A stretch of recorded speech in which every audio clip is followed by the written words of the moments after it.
మన రక్షకుడైన మన ప్రభు అయిన యేసుక్రీస్తు నామములో మీ అందరికీ కూడా హృదయకాల శుభములు తెలియజేస్తా ఉన్నాను.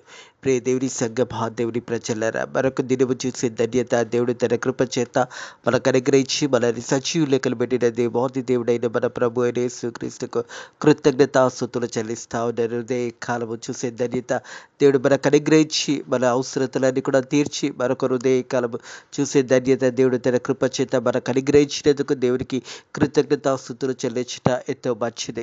హృదయ కలవు దేవుని యొక్క వాక్యము ధ్యానించుకుందాము. వాక్యము ధ్యానించే కంటే ముందుగా ఒక చిన్న మాట ప్రార్థన చేసుకుందాము. పరిశుద్ధుడా పరిశుద్ధుడా దేవాని కొందరములు స్తోత్రములు తండ్రి, మా జీవితంలో చేసిన మేళ్ళకన్నిటికీ కూడా నీ కృతజ్ఞతాస్తుతులు చెల్లిస్తున్న తండ్రి ప్రభా, మనల్ని జ్ఞాపకము చేసుకోవడానికి మేము ఏ పాటి వారమునైనా ప్రభా, ప్రతి హృదయ కాలం మనల్ని జ్ఞాపకము చేసుకుంటూ మనల్ని సజీవ లెక్కలు పెడుతున్న దేవాని కొందరములు స్తోత్రములు చెల్లిస్తున్న తండ్రి ప్రభా, హృదయ కాలం తండ్రి నీ వాక్యము ధ్యానించబోతుండగా వాక్యము ద్వారా మా అందరితో మాట్లాడి మనల్ని దీవించి ఆశీర్వదించమని నజరుడైన యేసుక్రీస్తు నామములో ఈ ప్రార్థన అడిగి వేడుకుంటున్నాము తండ్రి, ఆమేన్. దేవునికి మహిమ ఘనత చెందునుగాక. ప్రియ దేవుని సంగమా, దేవుని ప్రజలర, హృదయ కలము దేవుని యొక్క వాక్యము ధ్యానించుకుందాము. 2 రాజుల గ్రంథము 4వ అధ్యాయము 1వ వచనం నుంచి 7వ వచనం వరకున్న వాక్య భాగాన్ని హృదయ కాలం ధ్యానించబోతా ఉన్నాము.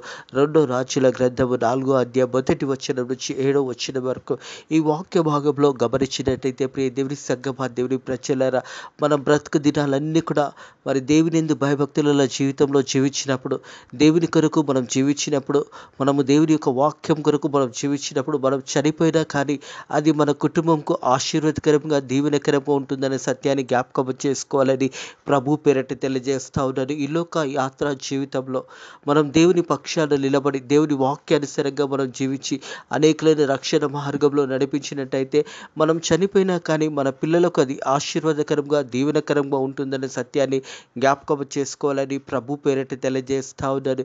ఈ యొక్క వాక్య భాగంలో చూసినట్టయితే 4వ అధ్యాయం 1వ వచనంలో చూసినట్టయితే, అంతటా ప్రవక్తలలో శిష్యులైన ఒకని భార్య, నీ దాసుడు నా పెనిమిటి చనిపోయాను అనే మాట జ్ఞాపకం చేస్తూ ఉన్నాడు.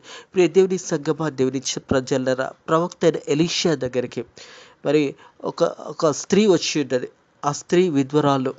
మరి ఆ స్త్రీ వచ్చి ప్రవక్తతో చెప్తున్న మాట, నీ దాసుడు మరి చనిపోయినాడు, మరి నా 2 కుమారులను బానిసలుగా మరి తీసుకెళ్ళడానికి వారు వచ్చి ఉన్నారు.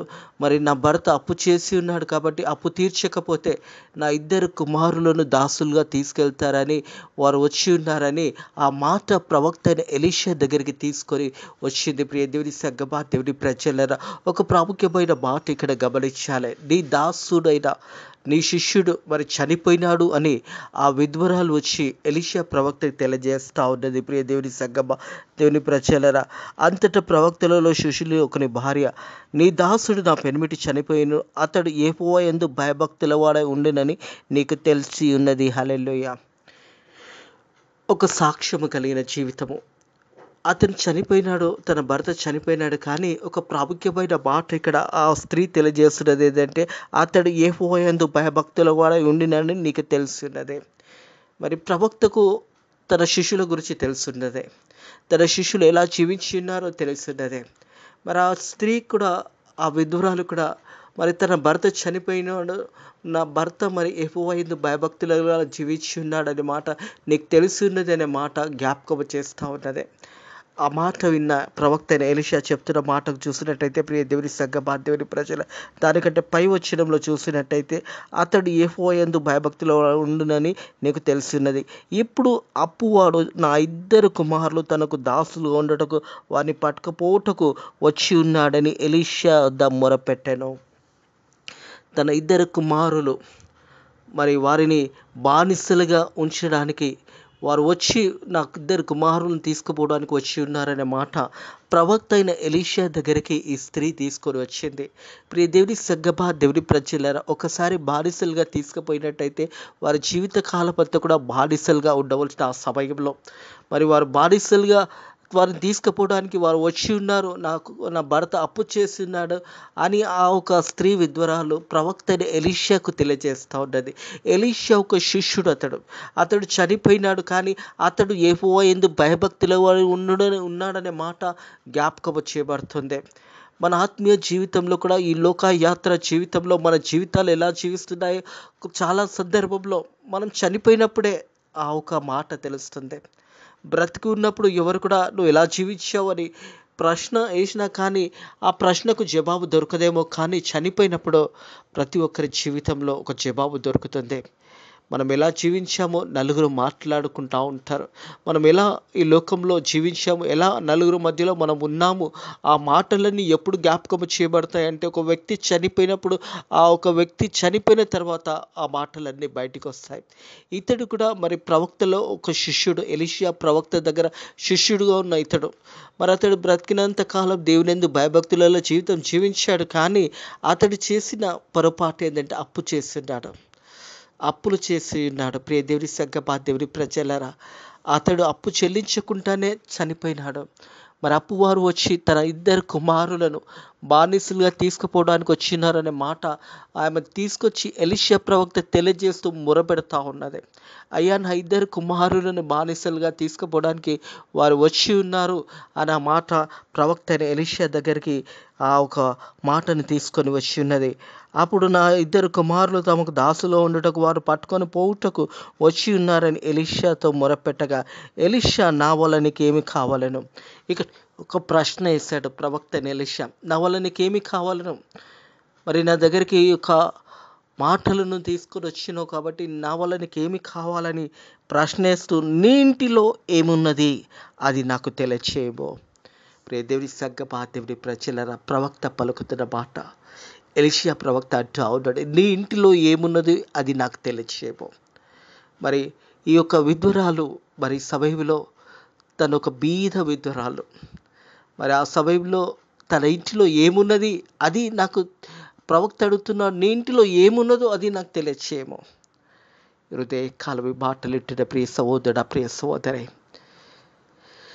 నీ ఆత్మీయ జీవితం చాలా ప్రాముఖ్యమైనది. ఇది విలువైన జీవితం. ఇదే దేవుడు ఈ లోకానికి మనల్ని పంపించి మనల్ని దేవుడు తెలియజేసిన మాట, మీరు అభివృద్ధి పొంది మరి అనేకుల మీద మీరు అనేకుల మధ్యలో మీరు జీవిస్తున్నప్పుడు మీరు ఆశీర్వాదకరంగా దీవెనకరంగా జీవించండి అని దేవుడు తెలియజేసిన మాట. ప్రియ దేవుని సంగమా, దేవుని ప్రజలారా, ఈ యొక్క సమయంలో ప్రవక్త అడుగుతున్న మాట, ఎలీషా ప్రవక్త అడుగుతున్న ప్రాముఖ్యమైన మాట, నీ ఇంటిలో ఏమున్నదో అది నాకు తెలియచేయమని. ఆ సమయంలో ఆ స్త్రీ చెప్పిన మాటని గమనించినట్టయితే, ఎలీషా, నా వల్ల నీకేమి కావాలని, నీ ఇంటిలో ఏమున్నదో అది నాకు తెలియచేయము. అందుకు నీ దాసురాలైన ఇంటిలో నూనె కుండ ఒక్కటే ఉన్నది. మరి ఆ సమయంలో వారి ఇంట్లో ఏమీ లేదు. బీద విధవరాలు తన భర్త దేవుని పరిచర్యలో, దేవుని సేవలో ఎలీషా ప్రవక్త దగ్గర శిష్యుడిగా పనిచేశాడు. తన ఇంటిలో మరి ఆ సమయంలో ఆ ఒక స్త్రీ, ఆ విధురాలు చెప్తున్న మాట, నూనె కుండ తప్ప మరి ఏమీ కూడా లేదు. చాలా బీద విధురాలు. తన భర్త మరి దేవుని పరిచర్యలో, దేవుని సేవలో వాడబడి ఉన్నాడు. ఈ మాటలు వింటున్న ప్రియ సహోదరుడా, ప్రియ సహోదరి, ప్రియ తల్లి, ప్రియ తండ్రి, మన ఆత్మీయ జీవితంలో కూడా మనము బ్రతికినప్పుడు, దేవుని యందు భయభక్తులు కలిగి జీవించినప్పుడు, మనం చనిపోయినా కానీ మన పిల్లలకు ఆశీర్వాదకరమైన కార్యాలు జరుగుతాయి. ఎందుకంటే మన ఆత్మీయ జీవితంలో దేవుని సన్నిధిలో, దేవుని చిత్తానుసారంగా, దేవునికి లోబడి, దేవుని ఆజ్ఞలకు లోబడి, దేవుని యొక్క వాక్యానుసారంగా మనల్ని మనం కట్టుకొని జీవించినప్పుడు, మనం చనిపోయినా కానీ దేవుని కార్యాలు మన బిడ్డల పట్ల జరుగుతాయి అనే సత్యాన్ని జ్ఞాపకం చేసుకోలే. ప్రవక్త అడుగుతూ ఉన్నాడు, నీ ఇంటిలో ఏమున్నదే? ఆ ఒక విధవరాలు చెప్తున్న మాట, నూనె కుండ తప్ప మరి ఏమి కూడా లేదక్కడ. ఆ సమయంలో ప్రవక్త పలుకుతున్న మాట చూసినట్టయితే, ప్రియ దేవుని సంగమా, దేవుని ప్రజలారా, ఎలీషా, నా వల్ల నీకేమి కావాలను, నీ ఇంటిలో ఏమున్నదో అది నాకు తెలియచేయము. అందుకు ఆ దాసురాలు, నా ఇంటిలో నూనె కుండ తప్ప మరి ఏం లేదు, అది తప్ప మరి ఏమీ లేదనను. అతడు, నీవు బయటికి పోయి నీ ఇరుగు పొరుగు వారి వద్ద దొరకగలిగిన మట్టి పాత్రలన్నీ ఎరువు పుచ్చుకొనుము. ప్రియ దేవుని సంగమా, దేవుని ప్రజలారా, ప్రవక్త తెలియజేస్తున్న మాట, నీ ఇరుగు పొరుగు వారి దగ్గరికి వెళ్ళి మట్టి పాత్రలను వారి దగ్గర తీసుకో. వారిని అడిగి మరి ఎన్ని పాత్రలు దొరకగలుగుతాయో అన్ని పాత్రలు తెచ్చుకొని నీ ఇంట్లో పెట్టుకో. మరి ఆ సమయంలో ఆమె చెప్పిన మొదటి మాట ఏంటంటే, నూనె కుండే తప్ప ఏమీ లేదని చెప్పిన మాట. ప్రవక్త సెలవిస్తున్న మాట ఏంటంటే, నీ ఇరుగు పొరుగు వారి దగ్గరికి వెళ్ళి ఎన్ని మట్టి పాత్రలు నువ్వు అప్పు తెచ్చుకో, ఆ పాత్రలని తీసుకొచ్చుకో, పాత్రలను అడిగి ఆ పాత్రలను తెచ్చుకోమని ప్రవక్త సెలవిచ్చి ఉన్నాడు. మొదటి మాట జ్ఞాపకం చేసుకోవాలి. ప్రియ దేవుని సంగమా, దేవుని ప్రజలారా, ఈ విధవరాలు ప్రవక్త దగ్గరకు వచ్చి తన భర్త చనిపోయినాడు, తన భర్త యెహోవాయందు భయభక్తులలో జీవితం జీవించాడు, నీకు తెలుసు కదా అని ప్రవక్త తెలియజేసింది. మూడవ మాట గమనించినట్టయితే, మరి నా ఇద్దరు కుమారులను దాసులుగా తీసుకెళ్ళడానికి వారు వచ్చి ఉన్నారనే మాట జ్ఞాపకం చేసింది. నాలుగవ మాట గమనించినట్టయితే, ప్రియ దేవుని సంగమా, దేవుని ప్రజలారా, ప్రవక్త అడిగాడు, నీ ఇంటిలో ఏమున్నదే? దానికంటే ముందుగా అన్నాడు, నా వల్ల నీకేమి కావాలన్నాడు. ఆ తర్వాత నీ ఇంట్లో ఏమున్నది అన్నది. ఐదోదిగా గమనించినట్టయితే, ఆ ఒక విధురాలు చెప్పిన మాట, ఒక కుండ మాత్రమే ఉన్నది, నూనె కుండ తప్ప ఏమీ లేదన్నప్పుడు ప్రవక్త ఆరో మాట చెప్పిన మాట ఏంటంటే, నువ్వు వెళ్ళి నీ ఇరుగు పొరుగు వారి దగ్గర ఎన్ని పాత్రలను నువ్వు తెచ్చుకోగలుగుతావో అన్ని పాత్రలను, అన్ని కుండలను తెచ్చుకోమని ప్రవక్త సెలవిచ్చి ఉన్నాడు. ప్రియ దేవుని సంగమా, దేవుని ప్రజలారా, మన దగ్గర ఏమున్నదో అది దేవుని సన్నిధికి తీసుకొచ్చి దేవుని సన్నిధిలో ప్రార్థన చేసినప్పుడు అది ఆశీర్వాదకరంగా, దీవెనకరంగా దేవుడు మారుస్తాడనే సత్యాన్ని జ్ఞాపకం చేసుకోవాలి. ఇక్కడ కూడా ప్రవక్త చెప్తున్న మాట అంతా కూడా దేవుని మాటలుగా చెప్తా ఉన్నాడు. దేవుడు ఆ ప్రవక్తకి ఇచ్చిన ఆ దీవెన అధికారము చేత మరి చెబుతున్న మాట, నిరుగు పొరుగు వారి దగ్గరికి వెళ్ళి పాత్రలన్నీ కూడా తెచ్చుకోమని. మన ఆత్మీయ జీవితంలో కూడా మన దగ్గర ఏమీ లేకున్నా కానీ ఏమైతున్నదో అది దేవుని సన్నిధికి తీసుకొచ్చి, అయ్యా నా దగ్గర ఇదే ఉన్నదయ్యా, ఇది తప్ప ఏమీ లేదన్నప్పుడు దేవుడు మన హృదయాలని పరిశోధించే దేవుడు ఆ ఉన్న దానిని నూరంతలుగా దేవుడు దీవిస్తాడు, ఆశీర్వదిస్తాడనే సత్యాన్ని జ్ఞాపకం చేసుకోవాలని ప్రభు పేరట తెలియజేస్తా ఉన్నాడు.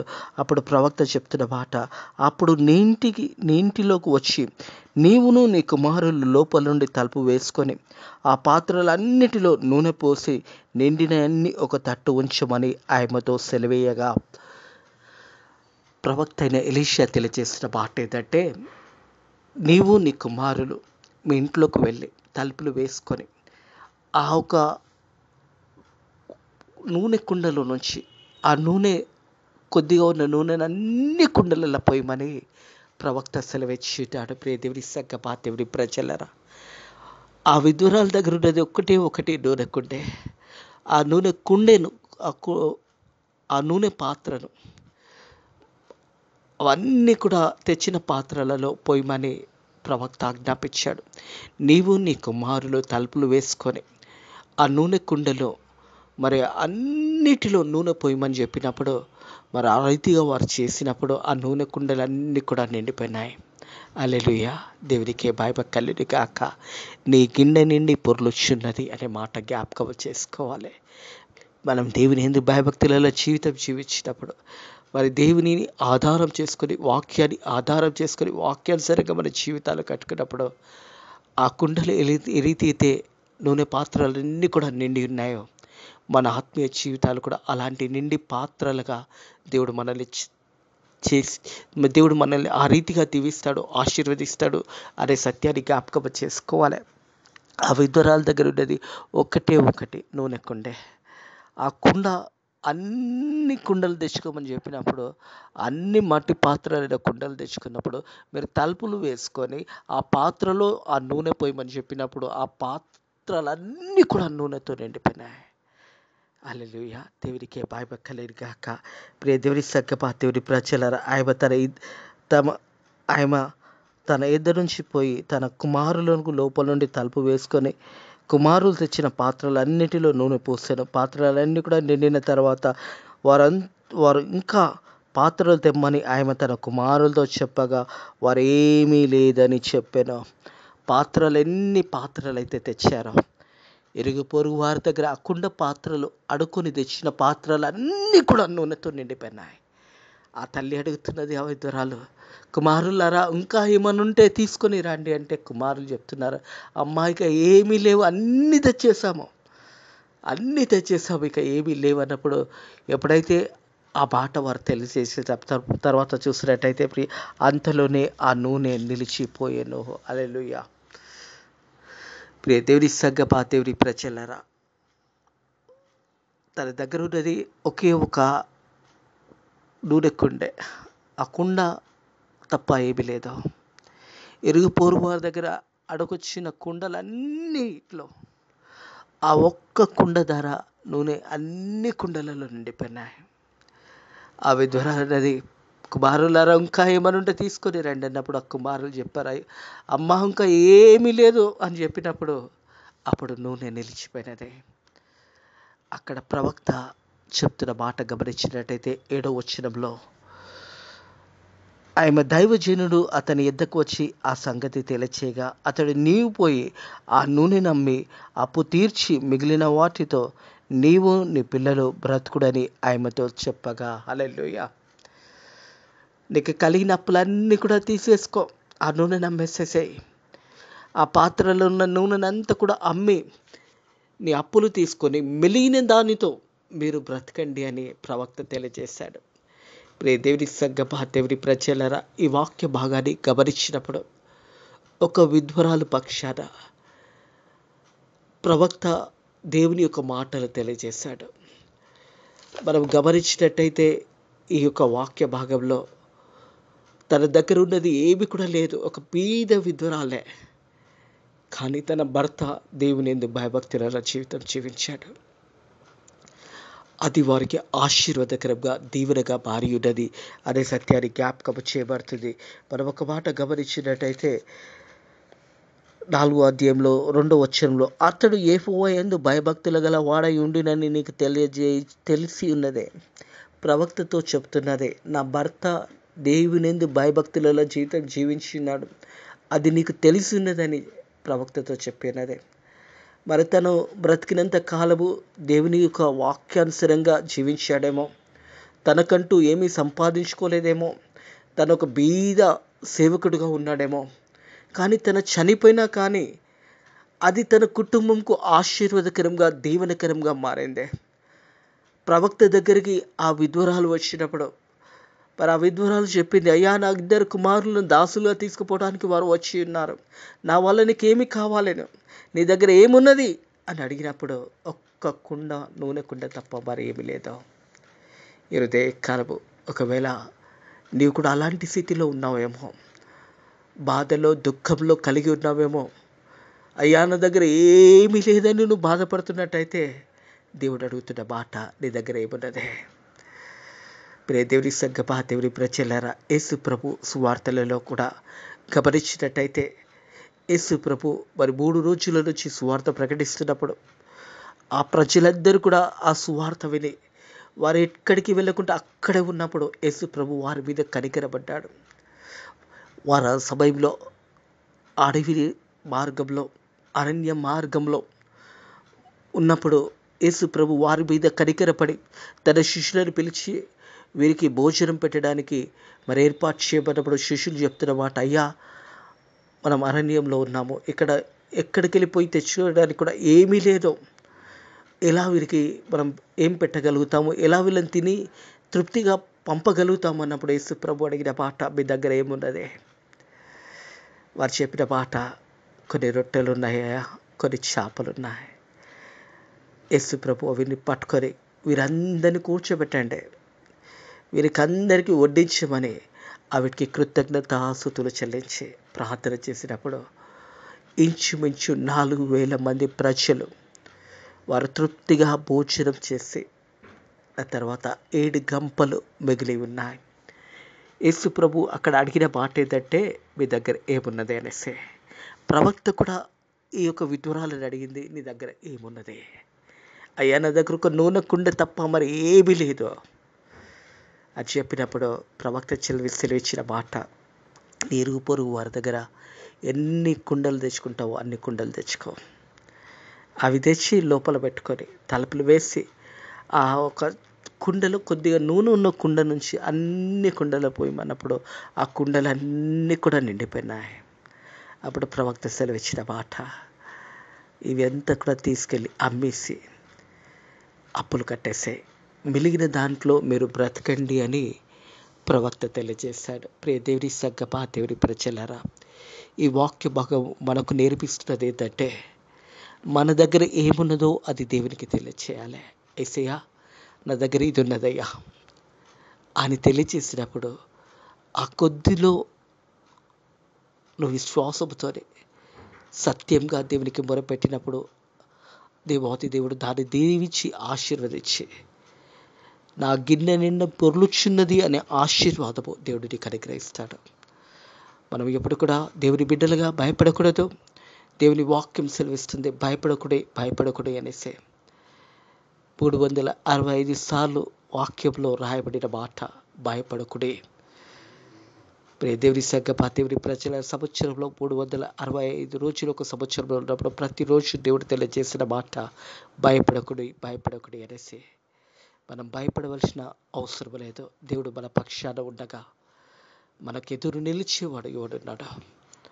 వాక్యానుసారంగా మనల్ని మనం కట్టుకొని, వాక్యానుసారంగా మనల్ని మనము వాక్యంలో జీవించినప్పుడు, దేవుని కొరకు మనం జీవించినప్పుడు, మనం బ్రతికినంత కాలము శ్రమలు చూడొచ్చు, కష్టాలు చూడొచ్చు, దుఃఖము కలగచ్చు, బాధ కలగచ్చు, ఎన్నో శ్రమలు కలగచ్చు. కానీ శ్రమలలో దేవుడు మనకు తోడై ఉంటాడు. మనం చనిపోయినా కానీ దేవుడు మన కుటుంబానికి తోడై ఉంటాడు. మన కుటుంబంను దీవిస్తాడు, ఆశీర్వదిస్తాడు అనే సత్యాన్ని హృదయకాల వాక్యము ద్వారా మనం తెలుసుకున్నాము. ఆ విధ్వరాలు ప్రవక్త అయిన ఎలీషా దగ్గరకు వచ్చి, నా భర్త దేవుని యందు భయభక్తులలో జీవితం జీవించాడు, అది మీకు తెలిసి ఉన్నది అనే మాట జ్ఞాపకం చేసిందే. హృదయకాల మీ మాటలు ఇట్టిన ప్రియ సహోదరుడా, ప్రియ సహోదరి, మనం దేవుని వాక్యానుసారంగా జీవిస్తున్నప్పుడు దేవుడు తప్పకుండా మనకు సహాయం చేస్తాడు. సేవకుల ద్వారా లేదా ఎవరిదైనా పంపించి దేవుడు మనకు సహాయం చేస్తాడు అనే సత్యాన్ని జ్ఞాపకం చేసుకోవాలని ప్రభు పేరట తెలియజేస్తా ఉన్నాను. ఇటు వాక్యం దేవుడు దేకాలము మీ ఆత్మీయ జీవితంలో దీవించి ఆశీర్వదించిన గాక. ఆమెన్. ప్రార్థన చేసుకుందాము. పరిశుద్ధుడ దేవానికి వందనములు, స్తోత్రములు తండ్రి. ఈ హృదయకాలము నీ వాక్యము ద్వారా మాతో మాట్లాడి మనల్ని బలపరిచిన దేవానికి వందనములు, స్తోత్రములు తండ్రి. నీ యందు భయభక్తులలో జీవితం జీవించినప్పుడు ఈ లోకంలో మరణం కలిగిన తండ్రి, మరి కుటుంబంకి తిరిగి నువ్వు వారి కుటుంబం జ్ఞాపకము చేసుకునే విధానాన్ని బట్టి నీ కృతజ్ఞతాస్తుతులు చెల్లిస్తున్నాను తండ్రి. ప్రభా తండ్రి, నీ యందు భయభక్తుల జీవితం జీవించినప్పుడు నాయనా ప్రభా, నీ కొరకు మేము జీవించినప్పుడు మేము చనిపోయినా కానీ అది మా కుటుంబంకు ఆశీర్వాదకరంగా దీవెనకరంగా ఉంటుందని నీ వాక్యము ద్వారా మాతో మాట్లాడి మనల్ని బలపరిచినందుకు నీకు వందనములు, స్తోత్రములు తండ్రి. ప్రభా తండ్రి, భారతదేశంలో ఉన్న ప్రజలందరినీ కూడా దీవించండి తండ్రి. భారతదేశంలో ఉన్న సంఘ కాపరాలను అలాగే సువార్త సేవకులను నైనా ప్రభా దీవించి ఆశీర్వదించండి. వారి పరిచర్యను అంచెలంచెలుగా ఎదిగింపుదల చేయండి.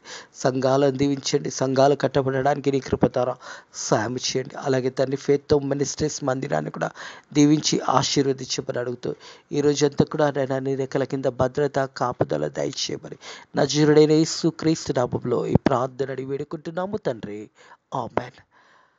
మన ప్రభు అయిన యేసుక్రీస్తు కృప, సకల ఆశీర్వాదాలు, సకల దీవెనలు మీకును మీ కుటుంబములకు ఎప్పుడు ఎల్లప్పుడూ సదాకాలము తోడై నీడై ఉండును గాక. ఆమేన్.